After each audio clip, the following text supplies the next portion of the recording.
நீங்கள் கேட்கும் இந்த குரல் அறிவின் உலகத்திற்கு உங்களை அழைக்கிறது. இது வாய்ஸ்பீடியா தமிழ். புயல்களுக்கு பெயர் சூட்டும் முறை மிகவும் சுவாரஸ்யமானது. இதனை எளிமையாக கீழே விளக்கி கூறியுள்ளேன். 1. ஏன் பெயர் வைக்கிறார்கள்?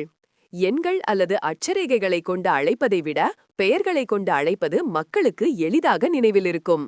வானிலை முன்னறிவிப்புகளை வெளியிடுவதற்கும் எச்சரிக்கை செய்வதற்கும் இது மிகவும் உதவுகிறது. குறிப்பாக ஒரே நேரத்தில் கடலில் 2 புயல்கள் உருவானால் இரண்டையும் வேறுபடுத்தி பார்க்க பெயர்கள் அவசியம். 2. யார் பெயர் வைப்பது? உலகம் முழுவதும் உள்ள கடற்பகுதிகள் பல மண்டலங்களாக பிரிக்கப்பட்டுள்ளன. நமது பகுதியான வட இந்திய பெருங்கடல், வங்கக்கடல் மற்றும் அரபிக்கடல் பகுதியில் உருவாகும் புயல்களுக்கு பெயர் சூட்ட 13 நாடுகள் கொண்ட ஒரு கூட்டமைப்பு உள்ளது. இந்த அமைப்பு WMO வேர்ல்ட் மீட்டீரியலாஜிக்கல் ஆர்கனைசேஷன் மற்றும் ESCAP ஆகிய ஐக்கிய நாடுகள் சபையின் அமைப்புகளின் கீழ் செயல்படுகிறது. அந்த 13 நாடுகள் இந்தியா, வங்கதேசம், ஈரான், மாலத்தீவு, Myanmar, Oman, Pakistan, Qatar, Saudi Arabia, இலங்கை, தாய்லாந்து, ஐக்கிய அரபு அமீரகம், UAE, ஏமன். 3. பெயர் சூட்டும் முறை. The process. பட்டியல் தயாரிப்பு. இந்த 13 நாடுகளும் தலா 13 பெயர்களை பரிந்துரைக்கும். ஆக மொத்தம் 169 13x13 பெயர்கள் கொண்ட ஒரு பட்டியல் முன்னரே தயாரிக்கப்பட்டுவிடும். வரிசை கிரமம்.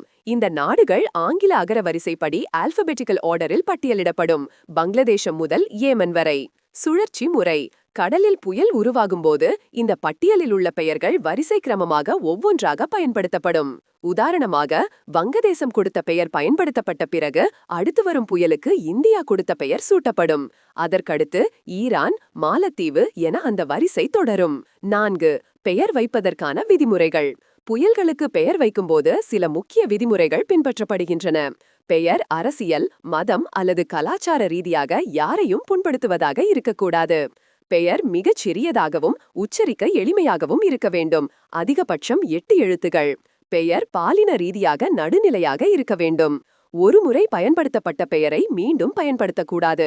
மிகவும் மோசமான பாதிப்பை ஏற்படுத்திய புயலின் பெயராக இருந்தாலும் அது ஓய்வு அளிக்கப்பட்டுவிடும், மீண்டும் உபயோகிக்கப்படாது. சமீபத்திய உதாரணம். சமீபத்தில் வங்கக்கடலில் உருவான ஃபென்கள் புயலுக்கு பெயர் சூட்டிய நாடு சவுதி அரேபியா. இப்படித்தான் ஒவ்வொரு முறையும் புயல் உருவாகும்போது அந்த பட்டியலில் உள்ள அடுத்த பெயர் வரிசைப்படி சூட்டப்படுகிறது.